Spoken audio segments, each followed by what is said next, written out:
minds just a little bit. That's what we talked about last night. I said that I see to me, the minimal description of a church, or the factors that must be necessary for a church, are that we have the word, that we have worship, which is surrendering our lives to Jesus more than singing songs, that we have fellowship, which is the kind of fellowship that says, I'll make sacrifices for you, and in order to do that, I have to know you and know you well, and we have mission, that there's something that drives us beyond ourselves, because I don't think that a group of people who gather on Sunday in a gathering of 150 people can actually be a church. I think it's a gathering of churches. I think for sure if you're Joel Osteen, you got 40,000 people, that's not a church. That's a convention of churches at best, if the people there are even having a church experience. They're coming together, they're hearing the word, they're singing songs, but I'm not sure that is totally worship. They're not having much fellowship other than everybody turn around, smile at someone, shake their hand, and then sit down. That's not fellowship. And as to mission usually in a larger church setting is we give money to something. In a church, mission is we are engaging somebody. We're reaching somebody outside of ourselves. And so if you have this first thing, you have good teaching of the word. And to me, the best teaching of the word is where we sit around and talk about, this is what the Lord spoke to me through the word, and that we share with each other rather than one person do all the preaching. That we have worship, that we've sold ourselves out to Jesus. We would give anything to do anything for the Lord Jesus Christ. That we have fellowship, we love one another dearly. But if we don't have mission, I'm not sure we're still even a church. If we don't have something that's on the outside that drives us, whether it's the Great Commission, that we reach out and make disciples of all people, or it's Luke chapter 4:18, where Jesus says, I came to help with all these social evils. I came to help with the brokenhearted. I came to help the prisoner. I came to help the oppressed. I came to heal the sick, to open blind eyes. If we're not doing those things, I'm not sure that we're a church. But if we are doing all those things, we can be a group as small as 2 or 3 people, because that's what Jesus said, that if 2 or 3 get together, there I am in the midst. And so if there's one person with one other person and Jesus, I would say that constitutes church. You with me?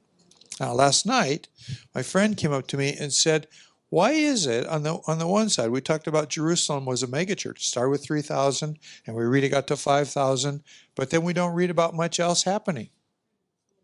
And I said to you that I think it was a failure in terms of the Great Commission. They stayed home.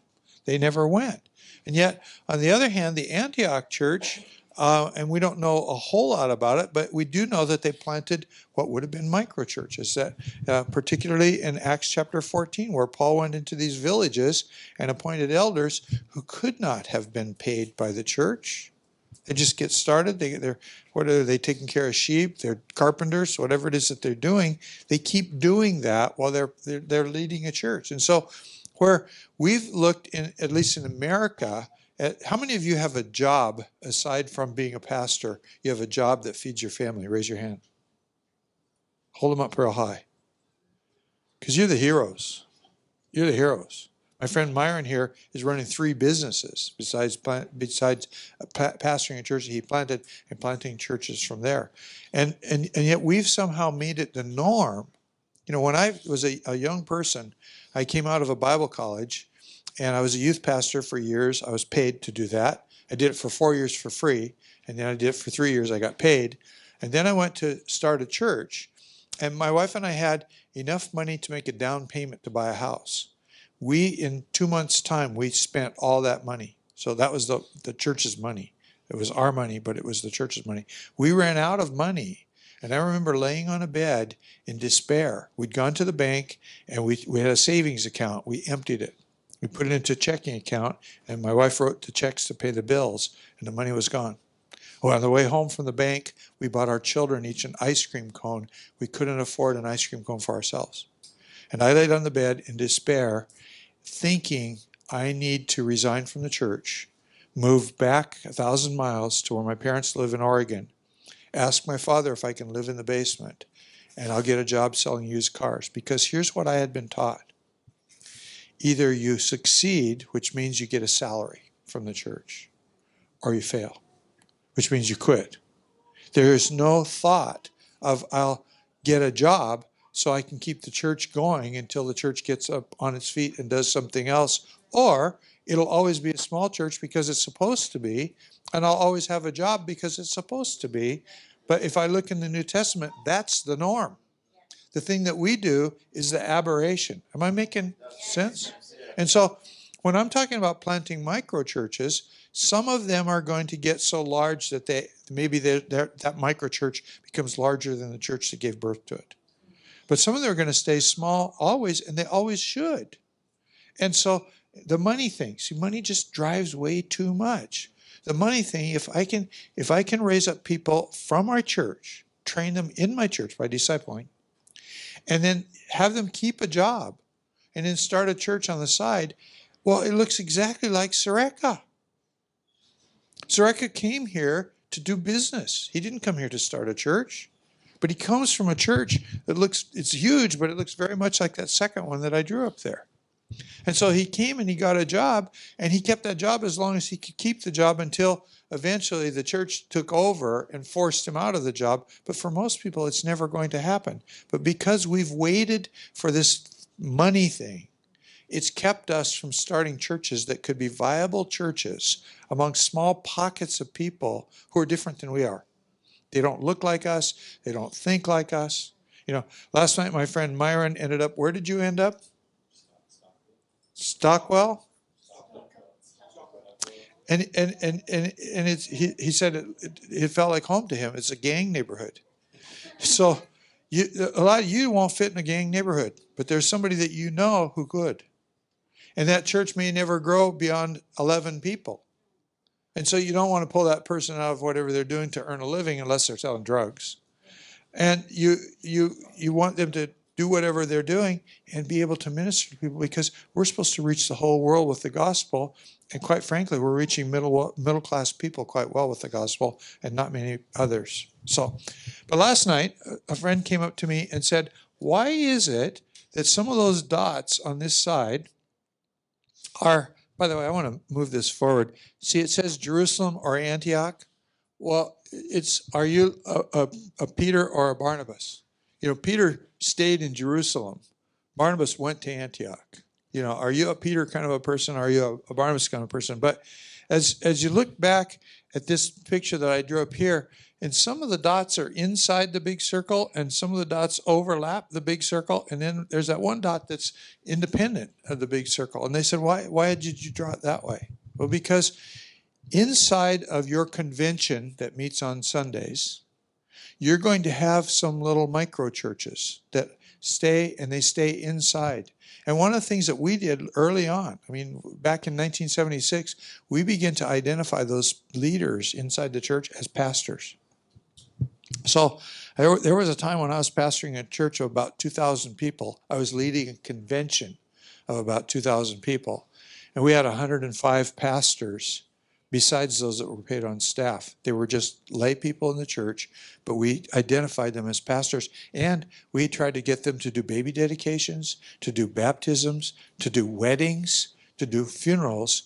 And honestly, I got more stuff to do than to do weddings all day Saturday. When I was early as a pastor, it was like a point of pride, because I was in a very young church and lots of people were getting married. We had all these hippies that were coming to Jesus. Some of them were living together, not married. And then we were doing weddings. All the time we were doing weddings. And it was like, wow, I did 3 weddings last Saturday and 2 weddings the Saturday before that. And finally I decided I got more things to do than weddings. And so we began to raise these people up in the church, and you're the pastor, you would do the wedding. We'd do baptisms, and not only with their little micro church within the church, the pastor would get in the water to do the baptism, but the whole micro church would get into the water to do the baptism. The people who led them to the Lord would get in the water. Sometimes we have a baptism, there's 18 people dunking one person, and there's me standing off the side watching it, smiling. And we have a photograph of that. And I'm so proud, not that I dunked so many people, I'm so proud that so many times I was able to stand there and rejoice while they dunked their converts. They ministered. Am I making sense? So you're going to have some little churches inside of your convention of churches that meets. And then you're going to have some where there's a leader that's pastoring something that's pretty substantial. So maybe maybe my church is about 80 people. And there's somebody in my church and they've started a group and it's gotten up to like 15 people. But this person is still, at this point at least, connected to me. And so they stay in our church. In fact, I was in the church that Sureka came to the Lord in Sri Lanka. And I met a man who said, I pastor 2 churches in different communities. And so he's like 2 of those blue dots would be him. And he goes, but my children, I want them to have the stability of the big church. So my family, we attend the big church on Sunday morning. And then I go to 2 different communities, one Sunday afternoon at 4 o'clock and one Sunday afternoon at 7:30 p.m. And I pastor churches in those places. And he goes, honestly, the places that I go are dangerous. And so I wouldn't take my children there. So he's pastoring 2 churches that would be like that blue dot that are overlapping the other circle because he's still in the church while he's pastoring outside the church. But in that same church that he grew up in Sri Lanka, some of those micro churches that started with a handful of people are now like 600 people. And the mother church, when I was there the first time, there was about 350 people in it, which is big. But now it's over 2,000. Now there's 2,100 churches outside of it. And some of those churches have grown from a handful of people to 600 people. Well, when you get that big, the pastor had to quit their job and go from there. But isn't it much better to be forced out of your job by the growth of the church than to quit your job and have to demand that the church grows fast enough? See, as soon as we're in that demand thing, we start proselyting from other churches. And we have a lot of tension, a lot of frustration. But we can start a church without anxiety. I got a job. I don't have to worry about that. I don't need a place to meet. We can meet in a home, or we can meet in a restaurant, or we can meet wherever. I know churches that meet in bars, and we just let it grow if it grows. It's up to the Lord, because Jesus said he would build his church. He didn't put it on me to grow his church, or me, for worse, to grow my church. Am I getting anywhere? Okay, so having said all that, I want to introduce you to a friend of mine. We were in a conference in Orlando, Florida, a couple of years ago, and I'd been talking about these things. And I was supposed to meet a friend after the conference, and I went to meet him, and he got lost, so I didn't find him. And so I'm looking all around for him, and I come down, and here's these 5 guys, or 4 guys, and one of them is a real outspoken guy. His name is Ron Smith, and he comes in and he goes, "Can I talk to you?" And he asked me a question, and he goes, "You just gave me permission to keep my job." And I think he worked at McDonald's at the time. He goes, "I'm like a low-level executive at McDonald's, and I pastor a church that I started, and people always tell me I need to quit my job to be a real pastor." And he goes, "I want to keep my job. I love my job. And you just told me I have permission to keep my job and be a pastor at the same time." And so it's like, whoa, this guy gets it, So I go, you know what? Let's just go in this little room here and talk. I got some time. And so we go in there and we sit down and we're talking. And Ron's a really in-your-face guy, And so he's just going on. And these other guys are there. And then all of a sudden, this kind of quiet guy, who at first I think is shy, and he ain't shy at all. But he kind of leans around and he goes, "Well, I'm kind of the leader here of all this." And so we start talking, and then we decide we're going to do, you know what Zoom is? Zoom is where you can make video calls for free. And so we start making Zoom calls. We were reading a book together and talking about it on Zoom, and we just became really good friends. And he's been planting churches, and he's got quite an interesting story. And so he told me 5-6 months ago, he goes, "I'm just going to follow you around." And so he came to Japan with me. You got to tell him the Japan story about getting in the country, what happened to you. And take your time, because this is important. And it takes as long as you need to tell your story. So I want him to tell you how he came to the Lord. I want him to tell you a little bit about how we met and kind of, I get to be Paul to his Timothy. And that's a good thing. And then, but just tell him what this stuff you're doing, because I look at it now, and it's going to sound like I'm just up here bragging because I'm introducing somebody, but this isn't the way it is at all. I sat at breakfast this morning, and I heard him and Sean, where's Sean, talking about the businesses that they run. And I've been pastoring. I'm old. I'm 73 years old. And I've been doing this since I was 19, pastoring. But I'm hearing these guys say things, and it's like if I was half as organized as they are, I would do twice as much as I did.